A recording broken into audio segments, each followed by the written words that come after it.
নমস্কাৰ বন্ধুসকল, আজি এটা নতুন ভিডিঅ'লৈ আকৌ আপোনালোকক স্বাগতম জনাইছোঁ। আজি বহুত দিনৰ পৰা যাম বুলি থকা অগ্নিনাভ শিৱ মন্দিৰ নাজিৰালৈ আজি ওলাইছোঁ। সেইটো কাৰণে আপোনালোককো দেখাম বুলি ভাবিছোঁ। আমি ওলালোঁ, এয়া আমাৰ লগতে ভকতনি আৰু তেওঁলোকৰ বায়েকো ওলাইছে আৰু সেয়া তেওঁলোকৰ ছোৱালীজনী আৰু আমাৰ দেহা মানুহ ওলাইছে। আমি কেইজনে যাম বুলি ওলাইছোঁ। এয়া আহি আছোঁ। মাজে মাজে মই ভিডিঅ'টো কৰোঁতে উল্টা পাল্টা হৈ গ'ল। এয়া দেহা মানুহ মাজতে শুলে, ভাগৰ লাগিলে তাৰপিছত এয়া আহি আছোঁ। এয়া আমি অগ্নিনাভ শিৱ মন্দিৰৰ ওচৰ পামগৈ আৰু। ইমান দীঘলকৈ ভিডিঅ'টো কৰা নাই, বেছি দীঘলকৈ ভিডিঅ'টো কৰিলে চাই আমনিও লাগিব পাৰে। এয়া চাওক নাজিৰাৰ অগ্নিনাভ শিৱ মন্দিৰ। এয়া আহি পাই পেলাই আমি ডাঙৰ চাকি গছত বন্তিগছিত তেল ঢালি বাবাক দৰ্শন কৰিলোঁ। দৰ্শন কৰি পেলাই আমি লাইনত পাতিলোঁ। তাৰপিছত লাইনত ৰ'লোঁ নিৰ্মালি ল'বৰ কাৰণে। এয়া আমি সেৱা কৰি আছিলোঁ, ৰাজহুৱা বন্তিগছি সেয়া জ্বলাইছে। এয়া চাই থাকক। এয়া মন্দিৰৰ যিগৰাকী পূজা কৰে, যিগৰাকী আই, যিগৰাকীৰ ঘৰত থাকে বাবা আছে, বাবা এনেকৈ তেওঁৱেই সদায় ৰাজহুৱা বন্তিগছি জ্বলাই আহিছে, বাবাক পূজা অৰ্চনা কৰি আহিছে। খুব ভাল লাগিলে সঁচাই, বাবা দেখি পেলাই আজি মনটো ভৰি গ'ল। এনেও ভগৱান আমাৰ সকলোৰে অন্তৰতে আছে, তথাপিও বহুত দিনৰ পৰা যাম বুলি থকা আশাটো আজি পূৰ্ণ হ'ল। গৈ খুবেই ভাল লাগিলে। এয়া চাওক, এয়া ৰাজহুৱা বন্তিগছি জ্বলাই আছে। আমি সেৱা কৰি আছিলোঁ। তাৰপিছত এয়া মানুহ লাইন পাতি আছে, দেখিছেনে? আজি অলপ মানুহ কমেই, আজি কালি সোমবাৰ হৈ গ'ল যিহেতু, কালি আছিলে চাগে বেছি মানুহ। আজি মঙলবাৰ আৰু তাতে মানুহে পূজাত লাগি আছে কাৰণে ইমান মানুহ নাই হোৱা। তথাপিও আমাৰ লাইন বাৰু আমি 1.5 ঘণ্টামান পতা হ'ল। তাৰপিছত আমি এয়া কাৰেংঘৰ চাবলৈ গ'লোঁ। তাৰপৰা এয়া কাৰেংঘৰত আমি সোমালোঁ। কাৰেংঘৰত টিকেট কাটিব লাগে। আজিকালি চৰকাৰী এখন ফৰ্ম থাকে, সেইখন আজিকালি অনলাইন পে' হয়।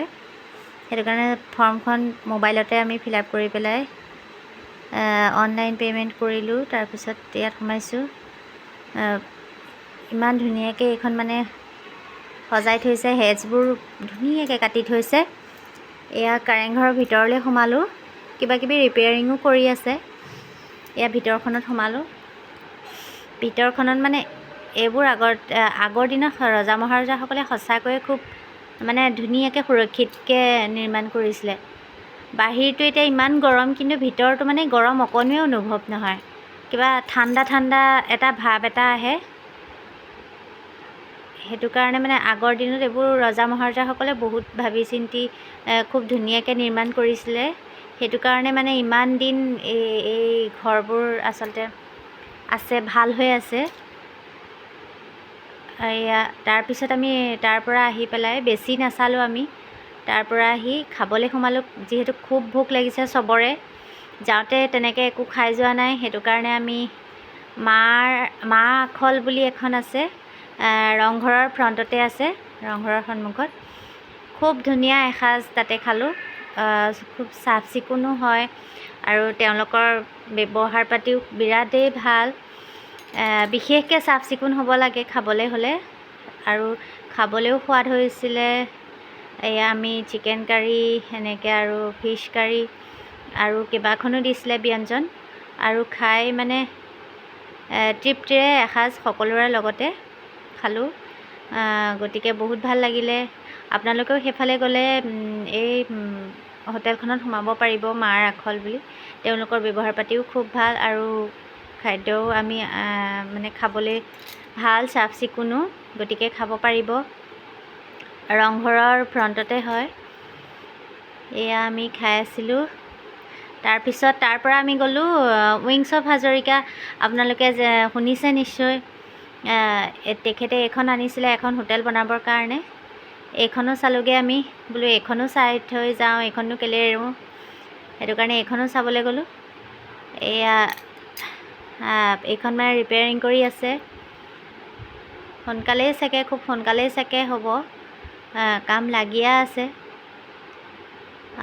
আকৌ চাগে গ'লে এইখনত এইবাৰ এসাঁজ খাইহে আহিম, যিহেতু হোটেলেই হ'ব বুলি কোৱা শুনিছোঁ। গতিকে আকৌ এবাৰ গ'লে এইখনত সোমাই পেলাই, যিয়েই নহওক আমি সোমাই আহিম বুলি ভাবি আজি মানে চবেই পাতি আহিছোঁ। গতিকে এইখনো চাই ভাল লাগিলেগৈ। বিৰাটেই ডাঙৰ প্লেনখন, মানে বহুত ডাঙৰ। এইখন হোটেল এখন বনালে দেখিবলৈ চাগে খুবেই ভাল লাগিব। গতিকে এইখন হোৱালৈ বাট চাই ৰ'লোঁ। গতিকে আজিলৈ